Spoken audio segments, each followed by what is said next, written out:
ఆలూరు పట్టణాన్ని ఆదోని జిల్లా కావాలని సాధన జాయింట్ యాక్షన్ కమిటీకు మద్దతు తెలిపారు వైసీపీ పార్టీ ఎమ్మెల్యే విరూపాక్షి. ఈ సందర్భంగా ఆయన మాట్లాడుతూ ఆదోని జిల్లా అయితే ఆదోని పక్కన ఉన్న నియోజకవర్గాలు మంత్రాలయం, ఎమ్మిగడూరు, పత్తికొండ, ఆలూరు అభివృద్ధి చెందుతాయని విరూపాక్షి అన్నారు. ఆదోని 4 నియోజకవర్గాల మధ్యలో ఉంది కాబట్టి అందరికీ దగ్గరవుతుందన్నారు. ఆదోని జిల్లా అయితే నియోజకవర్గాలు అభివృద్ధిలోకి వస్తాయన్నారు. ఆలూరుకు వచ్చి మనకు చాలా సంతోషంగా ఉంది.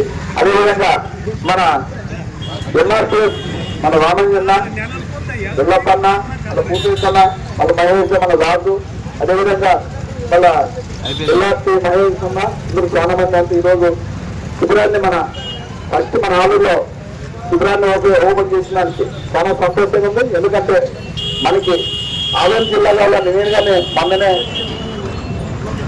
ఆదోన్లో శిబిరం ఏర్పాటు చేస్తే అక్కడికక్కడ వెళ్ళి మన సంఘీభావం తెలిపారు. ఎందుకంటే మన ఆదోని జిల్లా అయితే, ఎందుకంటే మన చుట్టూ మంత్రాలయం అయితేనేమి, ఎమ్మెల్యేలు అయితేనేమి, పచ్చికొండ అయితేనేమి, ఆదోని అయితేనేమి, ఎమ్మెల్యే అయితేనే చుట్టూ ప్రాంతానికి అంతా 30-35 కిలోమీటర్ల దూరంలో ఉన్నారు.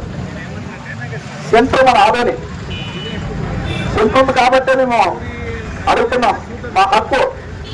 ఎందుకంటే రాష్ట్రంలో చాలా దగ్గర ఎవరికి అనుకూలం ఉంటే అక్కడ జిల్లాలు పెట్టుకున్నారు. ఎందుకో మా పశ్చిమ ప్రాంతం, మా రాయలసీమ ప్రాంతం ఎంత చిన్న చూపు చూస్తున్నారో మాకు అర్థం కావట్లేదు. వాళ్ళకి వచ్చిన నష్టం అన్ని ఇప్పుడు మొన్ననే కూటమి ప్రభుత్వం క్యాబినెట్ లో 3 జిల్లాలే ప్రకటించింది.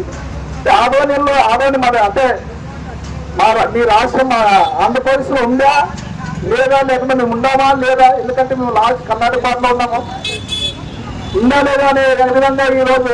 ఎందుకంటే ఆందోళనలో పార్టీలకు అతీతంగా ఈ పార్టీ ఆ పార్టీ అనుకుని అన్ని పార్టీలు తనకు మద్దతు తెలుపుతూ అందరూ మాకు జిల్లా కావాలనే విధంగా ప్రతి ఒక్కరూ అడుగుతుంటే వాళ్ళకి కనిపించగల కలగట్లేదు. ఎందుకో వాళ్ళకి క్యాబినెట్ హోదాలో వాళ్ళు క్యాబినెట్ లో పెట్టుకొని మన అన్ని చాలా మంది ఆశలు పెంచుకున్నారు. ఖచ్చితంగా మన ఆదోని పేరు వస్తుంది విధంగా అనుకున్నారు. కానీ లాస్ట్ చూస్తే మన ఆదోని లేదు, అన్ని మిగతా మదనపల్లి మార్గాలు వాళ్ళు వచ్చినా కానీ మనకి లేదు. ఎందుకో మాకు అర్థం కావట్లేదు. ఖచ్చితంగా మేము మాత్రం ఆదోని జిల్లా అయ్యేంత వరకు ఈ పోరాటాలు చేస్తూ ఉంటాం. ఎందుకంటే ఆదోని జిల్లా అయితే అన్ని వసతులు ఇక్కడ మెడికల్ కాలేజీలో వస్తాయి, అదేవిధంగా కలెక్టర్ ఆఫీస్ వస్తుంది, ఎస్పీ ఆఫీస్ వస్తాయి, డిఎస్పీలు వస్తాయి, అన్ని ఆఫీసులు వస్తాయి. కాబట్టి మా వెనుకబడిన ప్రాంతం ఏదైనా కానీ